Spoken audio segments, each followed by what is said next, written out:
al señor Marco Vinelli, jefe del Plan de Gobierno de Fuerza Popular, uno de los rostros y perfiles técnicos que ha estado precisamente divulgando las ideas económicas que plantea el fujimorismo. Bienvenido a Latina, señor Vinelli. Hola Santiago, buenas noches, encantado de estar acá. Bueno, estamos ante la recta final de la campaña y lo que estamos viendo es que también sobran las propuestas económicas, ¿no?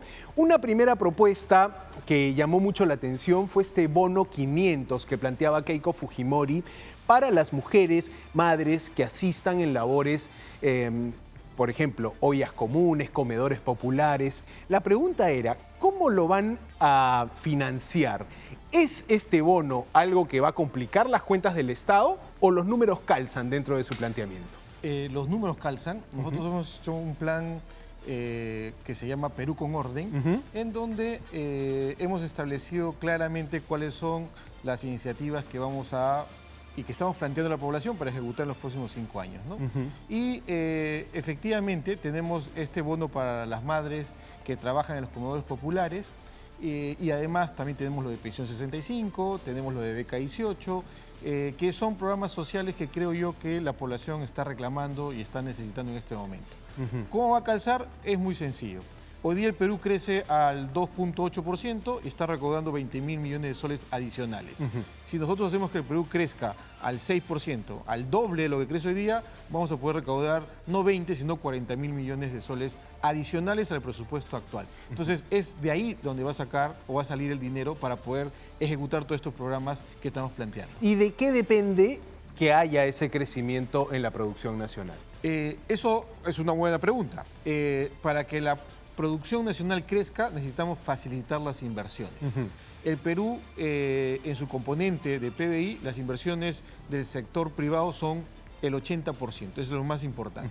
Entonces hay que simplificarles el camino, hay que romper las barreras burocráticas que tenemos para que ellos fácilmente puedan invertir. Si ellos invierten más, se genera más empleo, se genera más ingreso y también se genera más recaudación por el Estado. Ese es digamos, la cadena de transmisión que tiene la economía, que es la economía social de mercado que el Perú lo tiene en su constitución.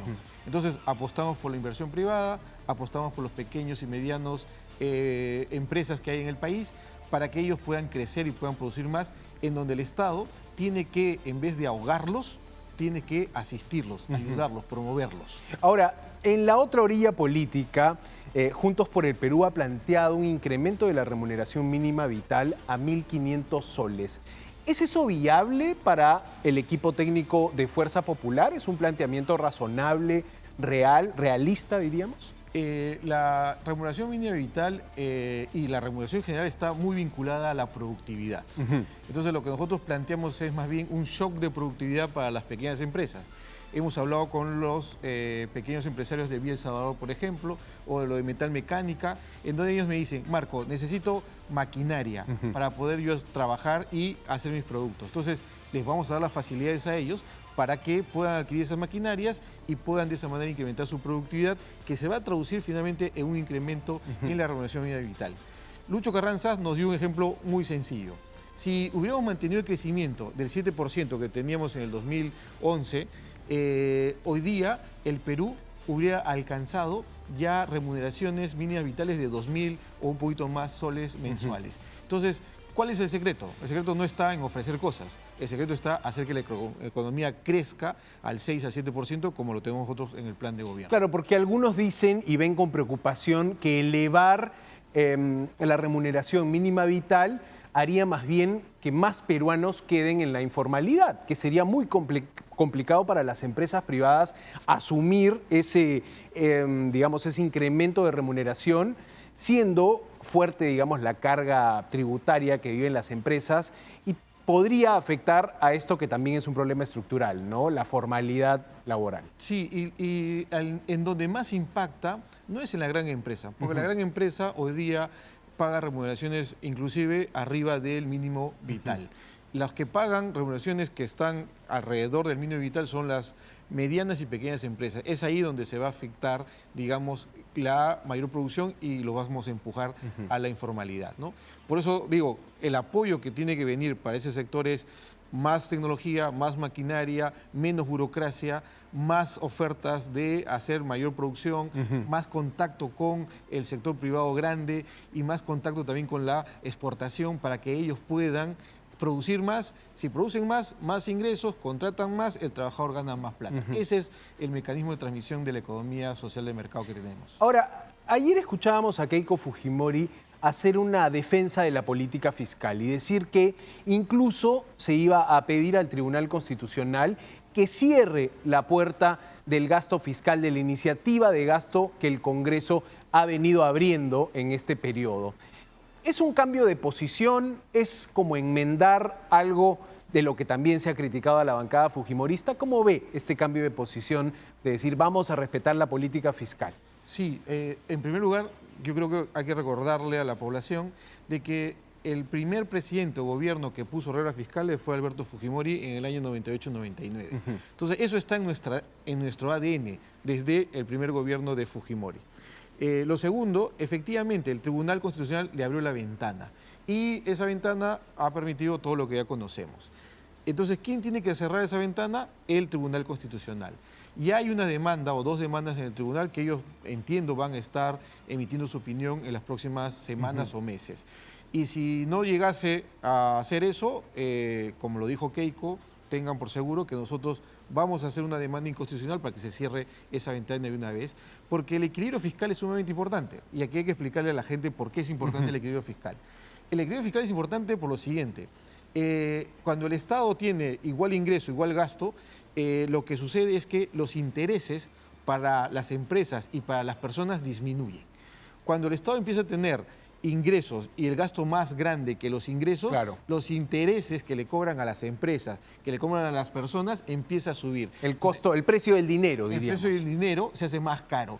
¿Y para quién se hace más caro? Se hace más caro para las empresas, las grandes, las medianas y las pequeñas, y también se hace más caro para ti y para mí, para los consumidores. Entonces, ahí radica la importancia de mantener el equilibrio fiscal, que tenemos que tener un déficit del 1%, bien controlado, bien manejado. ¿Para qué? Para que las entidades financieras, ya sean locales o extranjeras, no le presten más caro a las empresas ni a las personas.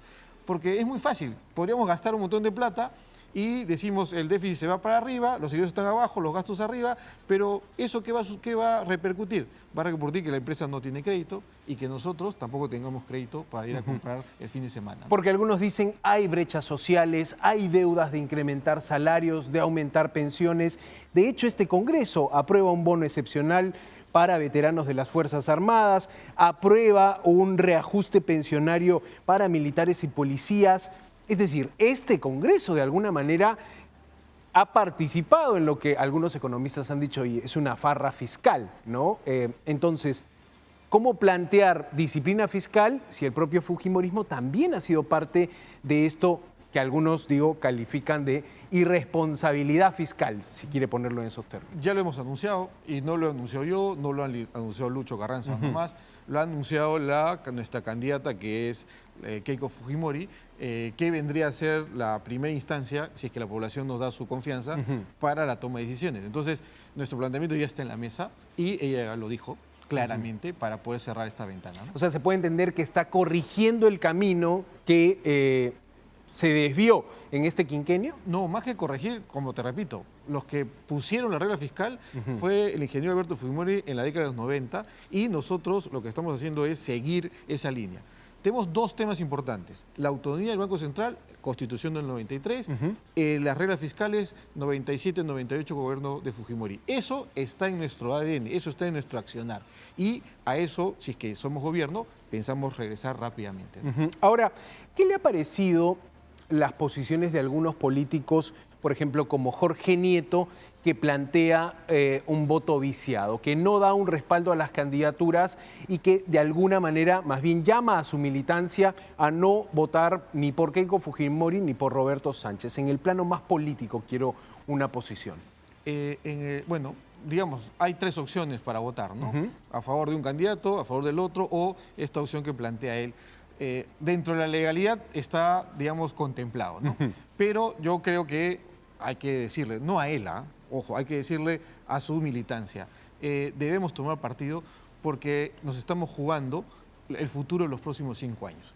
¿Qué queremos? Queremos un modelo estatista, queremos un modelo en donde se revisen los contratos, en donde haya inestabilidad, donde haya caos, o queremos un modelo donde haya orden, en donde se regrese a la regla fiscal, en donde se respete la autonomía del Banco Central, en donde se realicen los programas sociales que estén financiados. Entonces, esa es la disyuntiva, y a su militancia hay que decirles, esas son las dos opciones. Tomen la decisión ustedes, que nosotros la vamos a respetar desde el día 1. Para terminar, quisiera preguntarle cuál es su mirada de un tema importante que los peruanos también hemos visto, no solo en las noticias, sino en la realidad de lo que ha sido el acercamiento de China en un momento al Perú y de Estados Unidos. ¿Cómo tiene que ser la posición del próximo gobierno con las potencias? ¿A quién tenemos que aliarnos? ¿Cuál tiene que ser la lógica para decir, estoy con la inversión china, estoy con la inversión de Estados Unidos, ¿me conviene estar con uno o con otro? ¿Cuál es su mirada en ese aspecto? En ese aspecto está escrito en la Constitución. La Constitución dice que la inversión extranjera tiene el mismo trato que la inversión nacional. Entonces, si viene inversión de Estados Unidos, hay que recibirla. Si viene inversión de China, hay que recibirla. Si viene de Colombia, si viene de Argentina, de Uruguay, hay que recibirla. Lo que sí hay que decirle es que tiene que cumplir las reglas que tenemos en el país. Las reglas laborales, las reglas medioambientales, las reglas de regulación que tiene el Perú.